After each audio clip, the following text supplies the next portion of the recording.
Yan mga load, share ko lang po sa inyo yung in-strip to metal ko na bonnet or hood sa atin sa Pilipinas.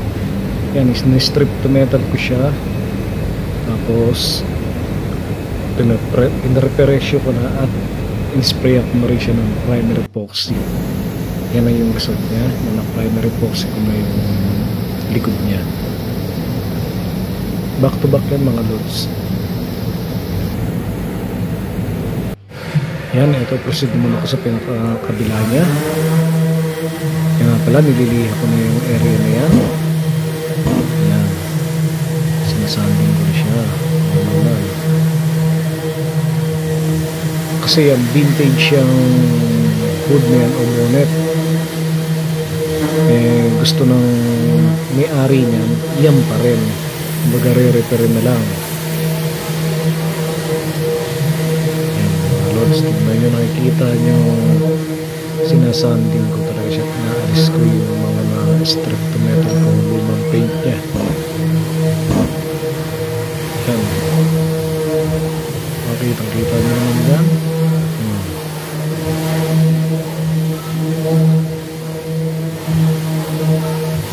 Final na sanding na yan para hanggang sa pag-spray ng primer epoxy.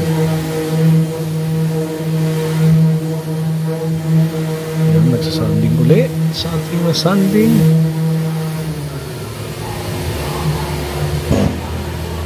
Okay na.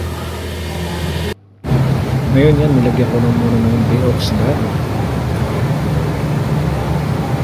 para tanggal talaga yung kalakalawang niya, yung rusting niya.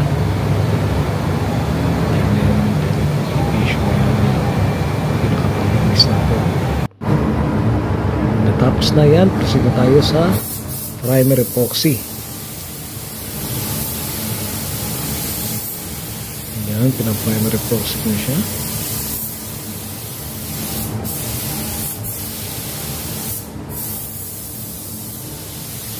Yan na mga lods, ay kita nyo yung primer epoxy ng bonnet or hood.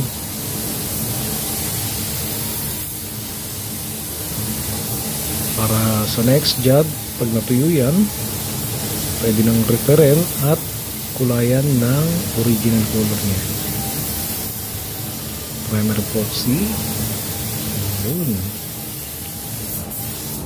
Matapos din at binabag na spray gun. Tapos sabay kuha ng camera. Yan po ang resulta natin mga lods.